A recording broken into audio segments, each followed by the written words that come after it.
Yo, what is good, YouTube, and welcome back to another JC2K video. In today's video, we are going to be building the best possible team for 1,000,000 MT or less in NBA 2K22 MyTEAM. So, 1,000,000 MT admittedly is a lot of MT. You can build one of the best possible teams, I would say, in MyTEAM with 1,000,000 MT. This team is the type of team that you can run in a competitive setting and have legitimate success with. You should not struggle to go 12-0 with a team like this if you are a quality player. This is an elite team in MyTEAM. So I just want to preface that with, if you have about 1,000,000 MT, you can build a great squad because this is a phenomenal team. Before we wrap up this video, if you haven't yet, make sure you hit that subscribe button. Help me push towards the 3,000 subscriber mark on the channel. Actually, we just hit it. I stumbled over my words. We just hit 3,000 subscribers yesterday, which is super cool. So I really appreciate all the support recently. That Yao Ming video that I uploaded yesterday went nuts, which is really cool and helped us push over the edge towards 3,000. So I guess now we're on the grind to 4,000. So if y'all haven't, make sure you hit that subscribe button. Help me grind to 4,000 subscribers on the YouTube channel. I appreciate all the support, and yeah, let's not waste any time. Let's hop into it and start off with the starting point guard position. At the starting PG position, I don't think this is any surprise to anybody. The guy I'm picking is Penny Hardaway, and that has not changed. 2K refuses to drop elite point guards in my team, so what that means is we're going to keep running the same guys, and Penny Hardaway is that guy for me. 6'7" with a 6'10" wingspan, hotspots from only one spot outside the three-point line, 26 golds, 4 Hall of Fames, and some silver badge, which isn't nuts, but bullet passer, dimer, floor journal, needle threader is nice. Shooting badge wise, he gets every shooting badge you want except for limitless spot up, blinder, chef, but like if he's not really a 300, that's not his role, so I just add sniper to him in terms of shooting badges. You can add like glue hands for playmaking, and then you can add basically a good amount of defensive badges like ankle braces, ball stripper, a post lockdown, and rim protector, intimidator. Can't add menace or clamps, which is fine. Not having clamps hurts him a little bit, but the thing is he's a 6'7" point guard who also has movement on the offensive end of the court. He's got quick dribble style, good size up, good behind the back. Jumper is smooth and easy to grade, it's just slow. So you're not going to be 3-hunting with him, but in terms of a catch and shoot guy, he can knock down the 3, and he can get into the paint and mash effectively, as well as create for his teammates with a half bullet, half dimer, half floor journal. 83 shot 3, 89 speed and excel, 85 driving, 89 speed of ball as well. Solid defensive stats, a decent little block rating as well. This is a great defensive card in terms of the way he actually plays defense. I know he doesn't have clamps, but he plays better interior defense than any other point guard in the game, in my opinion. He's got decent speed, he moves well, he can shoot the ball, he dunks at a very solid level with his size, and his mashing ability is really good as well. He gives you the most defensive and offensive versatility, I feel like, of any point guard in the game. So for that reason, he's the starting PG on this team. And he costs, admittedly, about 80k MT. His price has actually gone up because of the fact that they haven't dropped point guards recently, but still at 80,000 MT, I think he's a steal, and he's all worth every penny of that. At the starting shooting guard position, I'm going with Tjayerrday Dishinger. Terry is a phenomenal card. They dropped him last week in the last drop of season 3, and 6'7" with a 7'3" wingspan is really nice size. He's got like a Kawhi-esque player build. Hotspots from everywhere except for this one spot in the left mid-range, or right mid-range. 9 hops include posterizer, unstrippable, catch and shoot, corner, sniper, downhill, quick first step, and intimidator, and then still 3 finisher. Badge-wise, he comes with every key badge that you could want except for the limitless spotted badge, which I will admit is a nice badge to have, but I don't think it's as crucial as people make it out to be this year. You can green from several steps behind the line without the limitless spotted badge, even in the catch and shoot, and he does get chef, so he gets those moving 3 boosts as well, which is nice. And then you could add like dribbling badges like quick chain to him as well, which is probably a good one to add, maybe hyperdrive as well. And then defensive ones like rim protector, post lockdown, and brick wall. Defensively, he's a lead on the perimeter, super solid on the interior as well, especially with how good of his size he has. 90 driving dunk, 93 speed, excel, and speed with ball, and then an 88 shot 3 with Rudy Gay base, Carmelo upper on quick, one of the best jumpers in the game, quick dribble style as well, pivot behind the back. His sigs are elite. He is such a good card. I wish he had a better size up. That's like one of the only things that actually I do wish was better. His size up is just not perfect, and because of that, makes it a little bit harder to crab with him. But besides that, he does everything at an elite level on both ends of the court.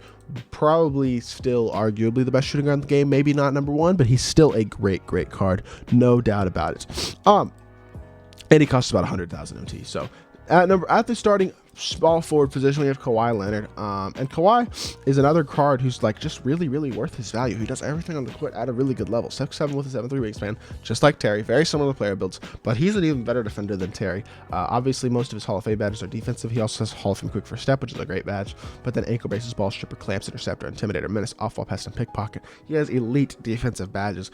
You can add a rim protector, brick wall to him as well. Handles for days if you want, a chef, corner specialist. I mean, there aren't that many badges that you need to add to this card, though he doesn't really come very incomplete at all. If you want to add a couple playmaking badges like a handles for days or a quick chain, you can, but he comes so complete besides like rim protector, brick wall, maybe chef. Like in terms of his completeness of badges, there's very few cards that have as many total, like just complete, that are missing as few badges that are key quote unquote badges as Kawhi's. That's kind of what I'm trying to say. Defensively, he is incredible on the perimeter and solid on the interior. 85 driving dunk as well, 90 shot 3, 93 speed excel, 87 speed of ball, good movement with fundamental dribble style, which is the same as the Kawhi dribble style, third best dribble style in the game. So with Hall of Fame quick first step, he can go get you a bucket. Ray Allen release with release 102 upper is really solid as well. One of the better releases in the game, super smooth and easy to green, one of the easiest to green releases in the game for sure. And like I said, defensively, he is the best perimeter lock in the game in my opinion. Just an incredible all-around card, and I have a ton of fun using Kawhi currently in game. At the starting power forward position, I'm going to go Rudy Gay. I kind of thought this one through a little bit, but I think Rudy Gay is still the best option for his value at the power forward position. And Rudy is about 6'8" with a 7'3" wingspan, but he looks about 6'10". 3 out of 5 hotspots outside the three-point line, 9 hops, including all these finishing badges, as well as difficult shots, volume shooter, and then playmaking badges. It's pretty solid for a power forward. You could add like handles for days to him if you want. Defensively, same thing. You could add some interior ones like Intimidator, Brick Wall, rim protector, post lockdown. Especially to play the 4, I would definitely add those interior badges to him. That would not hurt him at all. And then sniper as well as a shooting badge to add would be a good one.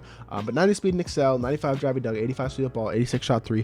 Really solid defensive stats. And the thing about him as well is his jumper is really good. Rudy Gay, like I said, one of the better jumpers in the game, even on normal. And then quick dribble style, pipping behind the back. He's got the same SIGs as Terry Dishinger has, which makes him really, really good at the power forward position. His ability to create at that power forward position is better than basically anybody else in the game right now, except for maybe a guy like KD. Rudy is just, and he's also one of the most elite slashers in the game. He gets contact dunk animations more than any other card in this game that I have used this year. I really do believe that. He is such a solid card on both ends of the court. With his elite player build as well, he's an elite defender. He does a lot well on the court, and he comes in at about 60,000 MT. I forgot to mention Kawhi's price. He's about 120K.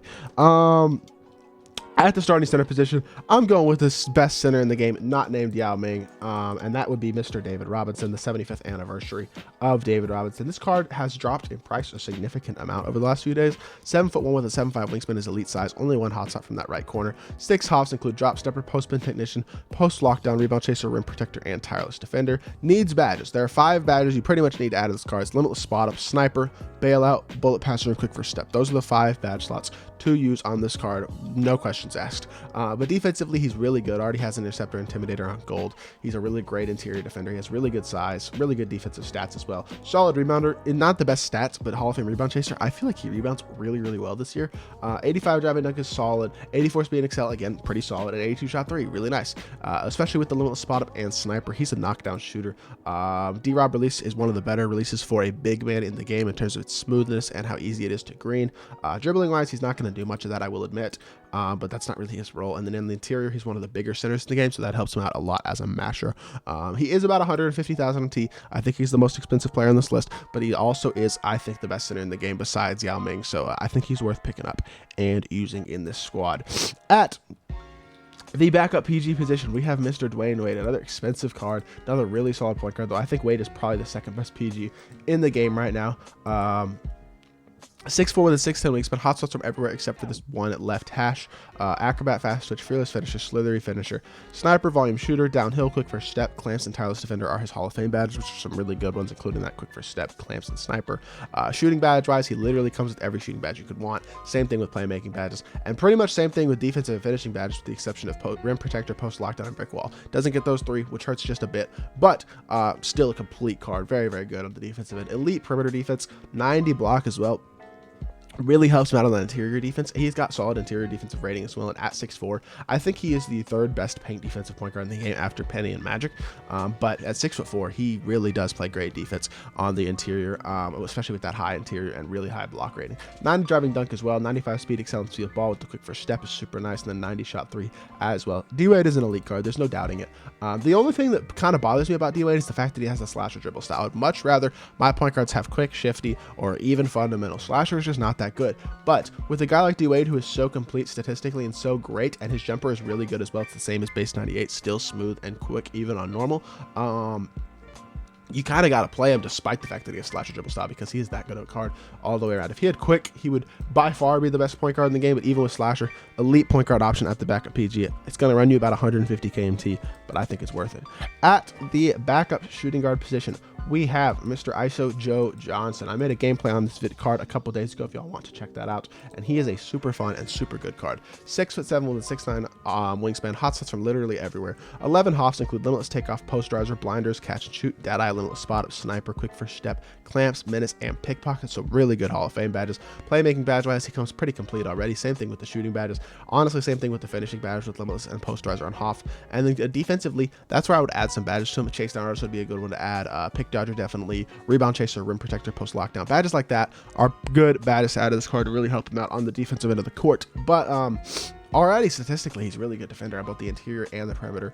90 driving dunk, 95 shot 3, 94 speed, 93 excel, and 91 speed with ball. His jumper is base 38 with Vince Carter released on quick. It's one of the best jumpers, I think, and one of the quickest jumpers as well in the game. Shifty dribble style, Kemba sigs. His sigs are really good. They're just kind of odd. I feel like I struggle sometimes in certain games to get open with him a little bit in terms of his ability to create, but he is a great card with one of the best jumpers in the game. Elite badges, elite stats, elite, just do it all ability in terms of his slashing, defense, athleticism, shooting, all those things. He does at such a high level. He's about 120,000 MT, and he's worth every penny. At the starting or backup small forward position, I went Jimmy Butler. I kind of thought about a couple other guys who could go a more budget route with a guy like Andre Kirilenko, but honestly, this Jimmy Butler card is a card who's gotten a bit overlooked, I feel like, as of late, for how good of a card he really is. And the reason I say that is 6'7" with 6'8" wingspan, so solid size, 3 out of 5 hotspots, 9 Hall of Fames, which are difficult shots, and then ankle braces, ball stripper, clamps, hustler, interceptor, menace, pickpocket, and tireless defender. Some of the best defensive badges in the game, like that ankle braces, ball stripper, clamps, interceptor, menace, pickpocket. Good Hall of Fame badges there. Defensively as well, on the perimeter, he is incredible. On the interior, he's really good. 80 driving dunk is solid, 87 shot 3 is solid, 92 speed, excel, and 92 ball also really solid. Playmaking wise, he comes with most of the key ones. You can add handles for days if you want. Same thing with shooting badge wise. You can add limitless. You can't add limitless spot, but that's the only badge you can't add. And I feel like a small forward, you're going to be standing in the court the most for the most of the offensive possessions anyway. So having limitless spot is not nearly as crucial. You could also add brick wall, chase down, post lockdown, rim protector to him defensively to really improve him as that interior defender as well. But overall, he is one of the best locks in the game for sure. Also super smooth, easy to grain release. Jump shot 22 with release 92 upper is smooth, simple, super easy, super grainable. It's just a great jumper all the way around. Power dribble style, not the best. He's not going to be creating for you, but I will say he definitely does shoot the ball at a super high level and defend at a super high level. One of the best 3 and D cards in my team. Comes in at about 80,000 MT, and I think he is a great value for this type of squad. At the backup power forward position, this is a card I don't think I've thrown into a squad builder all year, but that would be Mr. Moments Kevin Durant. This KD card is really good, and I think I kind of have overlooked him just a little bit, which is on me. But he's a great card, and I know with the new KD coming out, it has dropped this card's price as well, which makes him a great value for this type of team. 6'9" with 7'4" wingspan, hotspots from basically everywhere. 9 hoffs include fast twitch, fearless finisher, slithery finisher, clutch shooter, green machine, rhythm shooter, sniper, stop and pop, and volume shooter. Badge wise, comes with every shooting badge you could want except for blinders and chef. Finishing badge, pretty complete already. You can upgrade his handles for days if you want. And then defensively, unfortunately, you can't upgrade his clamps, but you can give him chase down artist, interceptor, rebound chaser, rim protector, badges like that to make him a solid defender at the 4. I know he's a little bit small at the 4 and a little bit, I guess, maybe not the best rebounder or interior defender at the 4, but he definitely does a solid job. 88 block is really good. He's got good size, like in terms of his height. Perimeter defense is solid. Dunking is really solid. Speed, excellence, the ball is super solid, and he's a great shooter. One of the best pop guys in the game with his release. Super smooth, quick, and easy to green. Shifty dribble style, pipping behind the back. His movement is, like I said, about as good as it gets at the power forward position at this point in the year. And overall, he only costs about 110,000 MT with the new KD being out. For his value, just an elite pick and pop forward who can also defend at a solid level. I think he's worth picking up. And then finally, at the backup point guard position, or backup center position, we're going with the cheapest guy on this list, and that is Mr. Serge Ibaka. But Serge Ibaka is such a good card. Brand new card they dropped this week. One of the best budget cards, if not maybe the best in the game currently. 6'10" with a 7'4" wingspan is good size. Hotspots from both corners. 7 hoffs include limitless takeoff, posterizer, set shooter, intimidator, pogo stick, post lockdown, and rim protector. Also has most of the other defensive badges you could want on a big as well, which is nice. You can add a menace menace if you want to, or a hustler.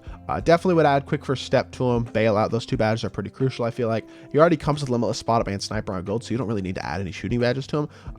But if you get those couple playmaking badges on him, a couple maybe defensive badges as well, he is one of the best centers in the game. 95 interior, 97 block, 83 lateral quickness is really good on the center. Elite rebounder, also has, like I said, the Hall of Fame interior defensive badge, which is really nice. 95 standing dunk, 95 driving dunk, 90 standing dunk, 89 shot 3, 83 speed and excel. Just overall, he's a very, very complete center. Jump shot 26 with release 110 upper is really, really good. If y'all used the Amethyst Serge Ibaka earlier this year, y'all know how quick his release is. It's one of the quickest releases for any big man in the game, which makes it super valuable and super easy to green. So in terms of his ability to be a pick and pop big who also defends at a super high level, runs the floor, and is a great dunker, great athlete, Serge Ibaka gives you all of that, and he only costs about 10,000 MT, which I think is just an incredible value for a guy who's as good as Serge Ibaka is. So yeah, this team in total will cost you about 980,000 MT, and I really think if you build this team, you can compete even in tournaments with a squad like this. And this team doesn't even include free cards that you can use, like a guy like, for example, Gary Payton, if you got him a couple seasons ago. You are going to be able to get Pascal Siakam this season, Reggie Lewis, Kazi Russell, Yao Ming at level 40. There's so many guys that are free cards that you can plug in to teams like this. Jaylen Brown, for example, at the back of small forward instead of Jimmy Butler. There's a lot of free cards you can plug in to save yourself MT and improve your team further just with those free guys. And I don't even include any of those guys in this type of lineup. So hopefully this video does help you out and show that it is very possible to build an elite level lineup for a reasonable amount in NBA 2K22 MyTEAM. If you did enjoy, hit that like button, subscribe, and comment, and I'll be back with more 2K content very, very soon. I appreciate y'all. Peace.